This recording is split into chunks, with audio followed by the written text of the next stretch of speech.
ত্রয়োদশ জাতীয় নির্বাচনকে ঘিরে জমজমাট প্রচারণা চালাচ্ছেন প্রার্থীরা। বিভিন্ন দল ও স্বতন্ত্র প্রার্থীরা ভোটারদের দিচ্ছেন নানান প্রতিশ্রুতি। তবে ২৪-এর গণ অভ্যুত্থান পরবর্তী ভিন্ন রাজনৈতিক আকাঙ্ক্ষা তৈরি হয়েছে সাধারণ ভোটারদের মধ্যে। পূর্বের ফ্যাসিবাদী কাঠামো ভেঙে নতুন কিছুর প্রত্যাশা করছেন সাধারণ ভোটাররা। দর্শক, এই মুহূর্তে রাজধানীর ড্যামরা এলাকায় আছেন আমাদের সহকর্মী খালিদ হাসান। আমরা এখন সরাসরি চলে যাচ্ছি তার কাছে। খালিদ,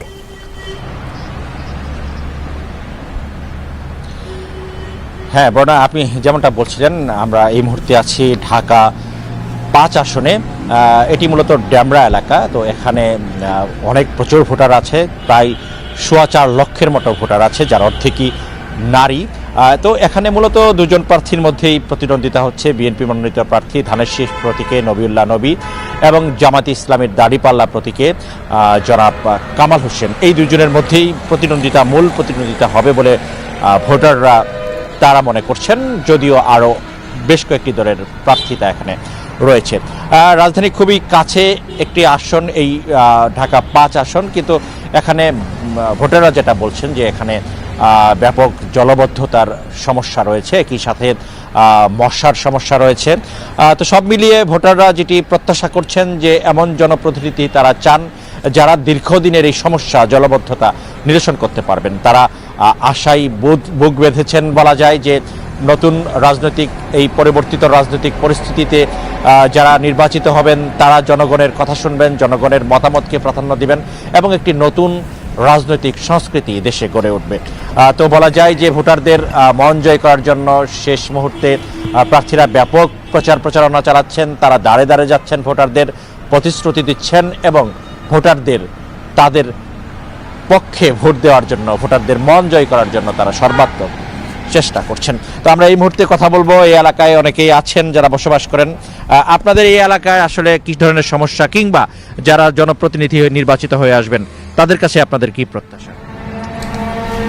আমাদের আসলে এখানে প্রত্যাশা হলো যে এমন একজন সরকার নির্বাচিত হয়ে যে আসুক, যেন আমাদের এখানে যে রাস্তাঘাটে দেখছেন যে সমস্যা, জলবদ্ধতা, এখানে মশার উপদ্রব বেশি, যে আসলে এই ড্যামরা থেকে যে ডেঙ্গু রোগী অনেক বেশি, যেটা দেখা গেছে আমরা এখানে বসবাস করে দেখতে পাচ্ছি যে প্রচুর মশা।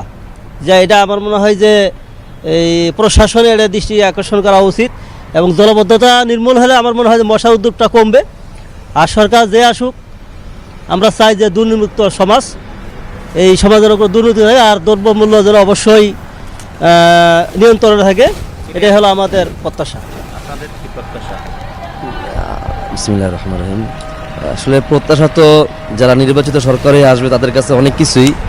মূলত ঢাকা ৫ আসন আগামীতে যেই বিজয় হবে তাদের কাছে আমাদের প্রত্যাশা থাকবে এটাই, যাতে রাস্তাঘাটের ব্যাপারটা কি, রাস্তাঘাটের ব্যাপার হলো যদি সরকারের সদিচ্ছা থাকে রাস্তাঘাট হবে, ঠিক আছে, কিন্তু কিছু কিছু জিনিস ইচ্ছার বিপরীত দিকে করতে হয়, যেগুলা যেমন ধরেন মহল্লায় কিশোর গ্যাং, মহল্লায় যে মাদক ব্যবসা হয়, ঠিক আছে, এগুলো যেন রোধ করা হয়, এগুলো যেন বন্ধ করা হয়। এবং আপনি জানেন যে ঢাকা ৫ আসনে কয়েকটা স্ট্যান্ড আছে, বাস স্ট্যান্ড আছে, আপনার বিভিন্ন স্ট্যান্ড আছে, ঠিক আছে, এগুলোর মধ্যে যে চাঁদাবাজিগুলো হয় এগুলো যে রোধ করা হয়, কারণ চাঁদাবাজি রোধ করলে সন্ত্রাস অটোমেটিক কমে যাবে, ঠিক আছে। এই জন্য আপনাদের আসলে প্রত্যাশা।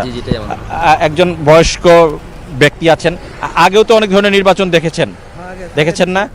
এই যে নির্বাচনী ব্যবস্থাপনা, গত 3টি নির্বাচন হয়েছে, সেগুলোর পরিবর্তন চান কিনা, যে সুষ্ঠুভাবে নির্বাচন হোক আমরা চাই, রাস্তাঘাট সুন্দর হোক এটা চাই, যাতে গরিব মানুষ চাইলের দরডা ডাল চিনি এডি কমাই দিলে গরিব মানুষ চলতে পারবো, আমরা এটাই চাই। আপনি একটু বলবেন যে এই যে নতুন রাজনৈতিক একটা সংস্কৃতি পরিবর্তনের একটা আকাঙ্ক্ষা মানুষের মধ্যে তৈরি হয়েছে, আপনারা কি চান আসলে? কেমন রাজনীতি চান, কেমন ব্যবস্থাপনা চান? আসলে আমি এটা যেহেতু আমাদের 92 থেকে 90% মুসলমান রাষ্ট্র এবং আমি একজন মুসলিম এবং আলেম হিসেবে আমার চাহিদা হলো যে শরীয়ত ব্যবস্থাপনা ইসলামী রাষ্ট্র, যেহেতু সেই ব্যবস্থা আমাদের এখানে নাই, ওই হিসেবে মন্দর ভালো হিসেবে যেহেতু মানুষজন ভোট দিবে, তো এরকম প্রার্থী আমরা চাই, এরকম রাষ্ট্রনায়ক চাই যারা এই সমাজ থেকে চাঁদাবাজ, দুর্নীতি, মাদক, সন্ত্রাস এবং ইনসাফের রাষ্ট্র প্রতিষ্ঠা করবে। এরকম ব্যক্তিদের চাই যে যারা এরকমভাবে খুনিদেরকে ছেড়ে দেবে না, আজও পর্যন্ত আমাদের এই জমিনে শহীদ আবরার ফাহাদের হত্যার বিচার করা হয় নাই, শহীদ হাদির হত্যার বিচার করা হয় নাই, সাগর রুনির হত্যার বিচার করা হয় নাই, ফেলানির হত্যার বিচার করা হয় না। এরকম অসংখ্য যারা এই দেশের খনিরা বুক চিটিয়ে ঘুরে বেড়ায়, আর যারা নির্দোষ নিরপরাধ দারিদ্র লোক, এই সমস্ত অসহায় ব্যক্তি যাদের টাকা নাই, এরা জেলের প্রকোষ্ঠে বসে ধুকে ধুকে এদের কারা জীবনযাপন করতে হয়। আমরা এরকম সরকার চাই, এখানে যেই সরকার এসে এদেশের মাঝে অন্তত পক্ষে দুনিয়াবি কায়দায় হলেও বিচার ব্যবস্থা যেন সুস্থ হয় এবং মানুষ তার ন্যায় বিচার ফিরে পায় এবং জুলুমের শিকার যেন না হয়। ধন্যবাদ। আসলে এটি মানুষের প্রত্যাশা যে একটি ন্যায়ভিত্তিক সমাজ ব্যবস্থা তারা দেখতে চান আগামী যেই সরকার গঠন করুক তাদের কাছে। কারণ মানুষের মধ্যে এই পরিবর্তিত রাজনৈতিক পরিস্থিতিতে, এই গণ অভ্যুত্থানের পর মানুষের মধ্যে নতুন করে এক ধরনের আশার আকাঙ্ক্ষার, এক ধরনের প্রত্যাশার সৃষ্টি হয়েছে। সেটি তারা চান যে আগামী সরকার যারাই নির্বাচিত হবেন তারা সেই প্রত্যাশা পূরণ করবেন। একই সাথে এই বিদ্যমান আসনে কিংবা অন্যান্য দেশের অন্যান্য জায়গায় যেসব সমস্যা রয়েছে সেসব সমস্যা সমাধানে জনপ্রতিনিধিরা যারা নির্বাচিত হবেন তারা সর্বাত্মকভাবে এগিয়ে আসবেন। তো বর্ণা, এই ছিল আমার কাছে ভোটের মাঠ থেকে সর্বশেষ। বর্ণা, ধন্যবাদ খালিদ আপনাকে। আমাদের প্রতিনিধি খালিদ হাসান সরাসরি সংযুক্ত হয়েছিলেন রাজধানী ডেমরা থেকে।